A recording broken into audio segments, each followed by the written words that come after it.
اس رب نے فرمایا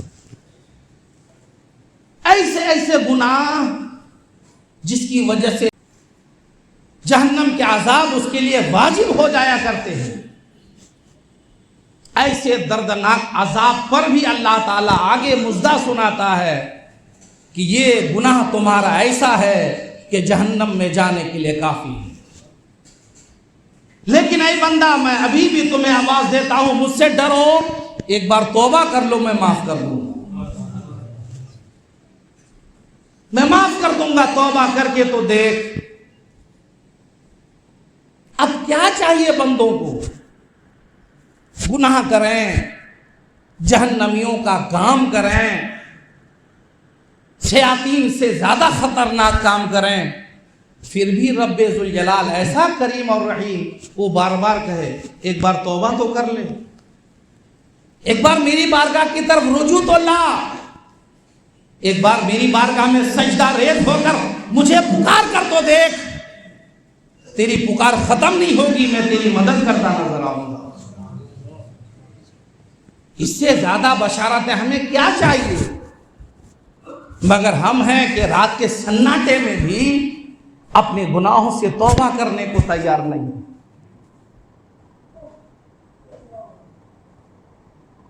اپنے گناہوں پر اشک ندامت بہانے کو تیار نہیں ہیں، اپنے نفس کا محاسبہ کرنے کو تیار نہیں ہیں۔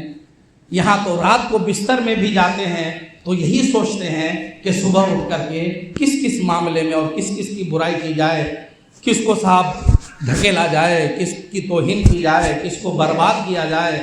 انسان رات ہی کو بستر میں پلان بناتا ہے، حالانکہ رب ذوالجلال نے حکم دیا کہ رات میں جب بستروں پر جاؤ تو اپنے گناہوں سے توبہ کر لو اور آیات مقدسہ پڑھ کر کے سو جاؤ، رات بھر میں تیری نگہبانی کرتا نظر آؤ۔ میں نے سورہ حجرات 26ویں پارے کی آیت نمبر 12 کا ایک حصہ آپ کے سامنے پیش کیا۔ میں نے گزشتہ جمعہ بتایا تھا کہ ہمارے سماج کے اندر جو یہ بگاڑ، یہ قسم پرسی کا عالم، کا عالم، کہ باپ بیٹا سے ڈرتا نظر آتا ہے، بھائی بھائی سے ڈرتا نظر آتا ہے، رشتہ دار سے خائف نظر آتے ہیں، جھگڑا کا، فساد کا، فتنہ کا ایک بازار گرم ہے، نہ اچھی بات کہہ سکتے ہیں نہ کوئی دوسری بات کہہ سکتے ہیں۔ عالم یہ ہے کہ ہمارے سامنے چھوٹے چھوٹے بچے ایسی غلیظ گالیاں دے رہے ہیں، حرکتیں کر رہے ہیں شرمناک، مگر ہمت نہیں ہوتی کہ ان بچوں کو ٹوکا جائے، ان بچوں کو روکا جائے۔ ایسا پرفریب ماحول بن گیا، کیونکہ ان بچوں کو ٹوکنے کا مطلب یا تو وہ بچے آپ کے منہ پہ کچھ نہ کچھ کہہ دیں گے، اگر ان بچوں نے نہیں کہا تو ان کے ماں باپ آگے کہہ دیں گے کہ میرے بچے نہ کر رہے تھے، آپ کو کیا ہو رہا تھا۔ یہاں تک ہماری حالت پہنچ گئی ہے کہ لوگ ایک دوسرے کی اصلاح کرنے کو تیار نہیں، بچوں کو برائیوں سے روکنے کو تیار نہیں۔ اس قدر دین سے ہم دور ہو گئے ہیں، اللہ و رسول کے فرامین سے دور ہو گئے ہیں، نہ اللہ کا خوف ہے، نہ مصطفیٰ جان رحمت کی شرم و حیا ہے، اور برائیوں کا جو بازار گرم ہے، ایک دوسرے کی کمیاں تلاش کرنا، ایک دوسرے کا عیب ڈھونڈنا، غیبت کرنا، چغل خوری کرنا، اس نے تو سماج کو کھوکھلا کر کے رکھ دیا، کسی کی عزت سلامت نہیں ہے۔ جو ذلیل قسم کے لوگ ہیں، فاسق و فاجر قسم کے لوگ ہیں، ان کا کام ہی یہی ہے، اچھوں کی عزت اچھالنا، سچوں کی عزت اچھالنا، کیونکہ ان کی عزت تو ہے ہی نہیں سماج کے اندر، یہ دوسروں کو بھی عزت دار دیکھنا نہیں چاہتے، انہیں معلوم نہیں کہ اس کا انجام کتنا خطرناک ہے، اور عزت و ذلت بندوں کے بس میں ہے ہی نہیں۔ تو کیچڑ اچھالے گا اچھال، لیکن اللہ جسے عزت سے نوازنا چاہے گا اسے کوئی نہیں روک سکتا۔ تو عیب ڈھونڈنا چاہتا ڈھونڈ، چغل خوری کرنا چاہتا ہے کر، لگانے بجھانے کا کام کرتا ہے کر، ایک دوسرے کی غیبت کرتا ہے کر، یاد رکھنا کہ تیرا ایمان اس وحدہ لا شریک پر ہے جس کی نگاہ قدرت تمہاری ہر سانس اور ہر لمحہ دیکھ رہی ہے۔ ان چیزوں نے آج سماج میں چھینا دشوار کر دیا، آپس کی محبت کو ختم کر دیا ہے، نفرت کا بازار گرم کر دیا ہے۔ وجہ خوف خدا دل میں نہیں، ہم نے قرآن پڑھا نہیں، غیبت کی کیا برائی ہے، غیبت کے کیا دردناک عذاب ہے ہم نے جانا نہیں۔ جغل خوری کرنا، دو رخا پن، منافقت، یہاں کچھ وہاں کچھ، اللہ نے قرآن مقدس میں، رسول اللہ نے حدیث مبارکہ میں کس قدر دردناک اس کا عذاب بیان کیا ہمیں معلوم نہیں ہے، دین سے دور ہیں۔ نتیجتاً جھوٹ اور سچ ہمارے درمیان ایک ہے، تعریف غیبت ایک ہے، برائی اچھائی ایک ہے، تمیز ہی نہیں ہے ہمارے اندر، یہ دین سے دوری کا سبب ہے۔ اٹھائیے سورہ حجرات 26واں پارہ، اس پوری سورت کو پڑھیے، ترجمہ کے ساتھ ایمان تازہ ہوگا، بے شمار برائیوں سے توبہ کی توفیق نصیب ہو۔ میں نے تو ایک آیت کا ٹکڑا بیچ کا حصہ، اللہ فرماتا ہے وَلَا تَجَسَّسُوا، ایک دوسرے کے عیب نہ ڈھونڈو، کمیاں نہ ڈھونڈو، وَلَا يَغْتَبْ بَعْضُكُمْ بَعْضًا، اور ایک دوسرے کی غیبت نہ کرو، برائی نہ کرو۔ اور اگر غیبت کر رہے ہو، کسی کی برائی کر رہے ہو، تو اس کی سزا دے۔ اللہ کیا بیان فرماتا ہے، کس قدر غلیظ سزا ہے، کس قدر خطرناک سزا ہے یہ۔ پہلے غیبت اور چغل خوری کو سمجھنے کی بھی ضرورت ہے۔ غیبت یہ ہے کہ کسی کی پیٹھ پیچھے غیر موجودگی میں وہ بات کی جائے کہ جن کے بارے میں یہ بات کی جاتی ہے، اگر ان کے سامنے کی جاتی تو انہیں تکلیف ہوتی ہے، یہ غیبت، اگرچہ ان کے اندر یہ باتیں موجود ہیں، کیونکہ اگر ان کے اندر یہ بات موجود نہیں ہوتی تو غیبت نہیں، وہ تو الزام ہو جاتا، بہتان ہو جاتا، ہے موجود، پھر بھی تم ان کی پیٹھ کے پیچھے وہ باتیں کر رہے ہو کہ اگر ان کے سامنے کرتے تو انہیں تکلیف ہوتی، یہ غیبت ہے۔ اور چغل خوری کیا ہے؟ چغل خوری جسے آپ دو رخا پن کہتے ہیں، منافقت کہتے ہیں، اور یہاں کی عام زبان میں جسے آپ دوغلا پن کہتے ہیں، وہ یہ کہ ہمارے سامنے کچھ کہہ رہا ہے، آپ کے سامنے کچھ کہہ رہا ہے، بیوی کو کچھ کہہ دیا، شوہر کو کچھ کہہ دیا، اس بھائی کو کچھ کہہ دیا، اس بھائی کو کچھ کہہ دیا، نتیجتاً شوہر بیوی میں لڑائی ہو گئی، جھگڑا ہو گیا، نتیجتاً بھائی میں جھگڑا ہو گیا، نتیجتاً دوست میں جھگڑا ہو گیا۔ اس کو کہتے ہیں چغل خوری۔ رب ذوالجلال نے قرآن مقدس میں اور اللہ کے نبی نے احادیث مبارکہ میں ایسا دردناک عذاب بیان فرمایا ہے کہ سنو گے تو رونگٹے کھڑے ہو جائیں گے۔ میں آپ سے کہتا ہوں، انسان کتنا بھی گر کیوں نہ جائے، بھائی میں کس قدر دشمنی کیوں نہ ہو جائے، لیکن اگر ایک بھائی سے کہا جائے کہ تیرے بھائی کا انتقال ہو گیا، کتنا بڑا بھائی کا دشمن نہ کیوں نہ بن جائے، انتقال پر دل ذرا پسیج ہی جاتا ہے۔ چلو کوئی بھی دشمنی ہو، کچھ بھی ہو، اگر بھائی کا انتقال ہوا ہے دل پسیج جاتا ہے۔ لیکن اگر اسی دشمن بھائی کو بھی کہا جائے تیرا بھائی ڈیٹ کر گیا، جا، تیری دشمنی تھی نا، جا نوچ کے کھا، اس کے بدن سے گوشت اٹھا کے کھا۔ اب وہ مارنے کے پوزیشن میں نہیں، اب وہ لڑنے کے پوزیشن میں نہیں، اب وہ جھگڑا کرنے کی پوزیشن میں نہیں ہے، جا اس کے بدن کی بوٹیاں نوچ کے کھا، گوشت نوچ کے کھا۔ اگر اس سے کہا جائے تو یہ دشمن بھائی بھی لڑ جائے گا کہنے والے سے، کیا بات کرتے ہیں آپ، ٹھیک ہے میری دشمنی تھی، انتقال ہو گیا، آپ ان کے بدن کو نوچ کر کے، بوٹی نوچ کر کے آپ ہمیں کھانے کا حکم دے رہے ہیں، لڑ جائے گا آپ سے۔ اس سے لڑنے سے کیا ہوگا، یہ کام تو آپ ڈیلی کر رہے ہیں۔ میں نہیں کہتا، قرآن پڑھو، وَلَا يَغْتَبْ بَعْضُكُمْ بَعْضًا، ایک دوسرے کی غیبت نہ کرو، چغل خوری نہ کرو۔ اگر تم نے ایسا کیا تو اللہ فرماتا ہے أَيُحِبُّ أَحَدُكُمْ أَن يَأْكُلَ لَحْمَ أَخِيهِ مَيْتًا فَكَرِهْتُمُوهُ، اللہ فرماتا ہے کیا تم میں کوئی شخص اس بات کو پسند کرے گا کہ وہ اپنے مرے ہوئے بھائی کا گوشت کھائے؟ کیا تم میں کوئی شخص اس بات کو پسند کرے گا کہ وہ اپنے مرے ہوئے بھائی کا گوشت کھائے، حالانکہ تم اس چیز کو ناپسند کرتے ہو؟ اور اللہ فرماتا ہے غیبت کرنا، چغل خوری کرنا ایسے ہی ہے جیسے اپنے مرے ہوئے بھائی کا گوشت کھانا۔ کون گوارا کرے گا اس چیز؟ کھائے گا. اگر انسان شیطان کا چولا بھی پہن لے تب بھی مرے ہوئے بھائی کا گوشت کھانے کو تیار نہیں ہوگا. اور قرآن فرماتا ہے اگر تم نے غیبت کی، چغل خوری کی، بھائی کی ہو، بہن کی ہو، رشتہ دار کی ہو، دوست احباب کی ہو، تو گویا تم اپنے مرے ہوئے بھائی کا گوشت کھا رہے ہو. کون برداشت کرے؟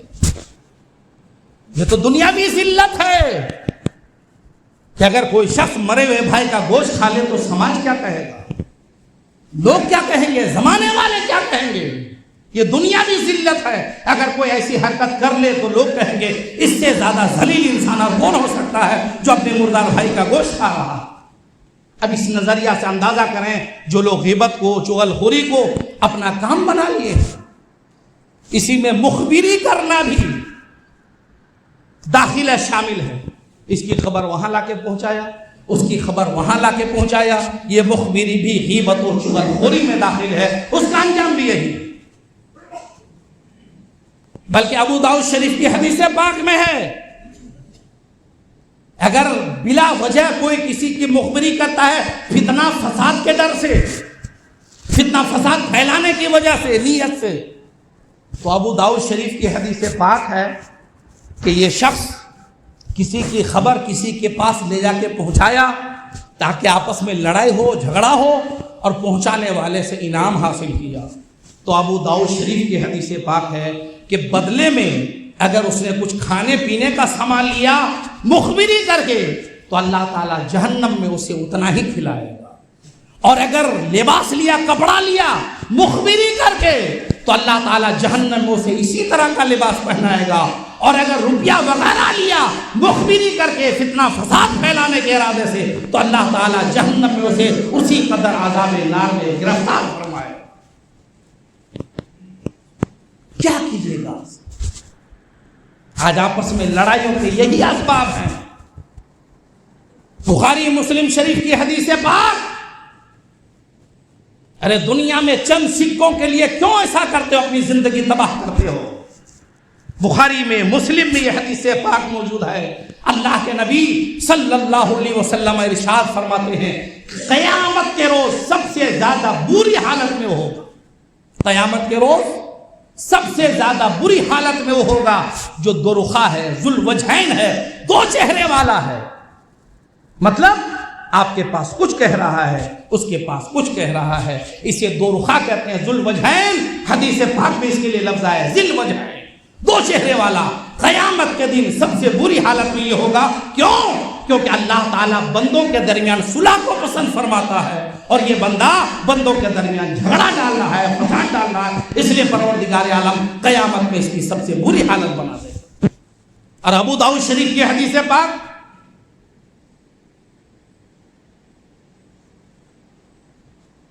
بلکہ سنن دارمی کی ایک حدیث پاک ہے. اس حدیث کی روایت یہ ہے کہ یہ چغل خور، غیبت کرنے والے، ذوالوجہین، دو رخا، ادھر ادھر باتیں کرنے والا، قیامت کے دن اللہ تعالیٰ سنن دارمی کی روایت میں اسے آگ کی زبان عطا فرمائے. اور سنن ابو داؤد کی روایت میں ہے کہ اللہ تعالیٰ اسے آگ کی دو زبان عطا فرمائے گا. منہ میں زبان ہو بھی آگ کی. اندازہ کیجئے کہ کس قدر دردناک انجام ہوگا اس کا. کیونکہ زبان کا یہاں اس لفظ اس لیے آیا ہے کہ اسی زبان سے برائی کرتا تھا، اسی زبان سے مخبری کرتا تھا، اسی زبان سے فتنہ فساد کا کام کرتا تھا. اللہ تعالیٰ اسے، اس کی زبان کو آگ میں تبدیل فرما دے، آگ کی زبان ہوگی. اور ابو داؤد کی روایت ہے کہ دو آگ کی زبان. اگر انسان کے منہ میں آگ لگا دی جائے تو کیا عالم ہوگا. حالانکہ بجھانے کا بجھایا جا سکتا ہے اگر منہ میں آگ لگ جائے، لیکن زبان ہی آگ کی بنا دی جائے پھر وہاں بجھانے کا تو کوئی سوال ہی نہیں پیدا ہو. اندازہ کی کتنا دردناک عذاب. اور بخاری اور مسلم کی یہ حدیث پاک سن لیں. ہر مومن کو جنت کی امید رکھنا چاہیے، اللہ کی رحمتوں سے مایوس نہیں ہونا چاہیے. لیکن نبی کریم صلی اللہ علیہ وسلم ارشاد فرماتے ہیں، حدیث پاک میں ابو داؤد کی حدیث ہے، حضرت ابو ہریرہ اس حدیث پاک کے راوی ہیں، فرماتے ہیں جو چغل خور ہوگا، چغلی کھانے والا ہوگا، فتنہ فساد پھیلانے والا ہوگا، وہ جنت میں نہیں جا سکتا ہے. دنیا ہی میں ایک طرح سے اللہ کے نبی سرور کائنات نے فیصلہ فرما دیا کہ کہ چغلی کھانے والا، غیبت کرنے والا یہ جنت میں نہیں جا سکے گا. بھلے وہ نمازیں پڑھ لے، بھلے وہ دیگر عبادتیں کر لے، کیونکہ چغلی، غیبت یہ چیزیں ان عبادتوں کو کھا جایا کرتی ہے. ایک روایت میں موجود ہے.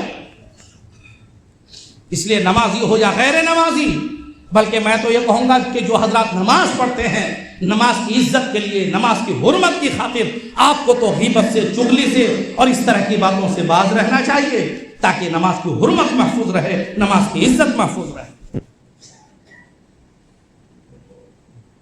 نبی کریم صلی اللہ علیہ وسلم، ایک لمبی حدیث پاک ہے، ابو داؤد کی حدیث پاک، لمبی حدیث پاک، بیچ کا ایک ٹکڑا میں پیش کر رہا ہوں.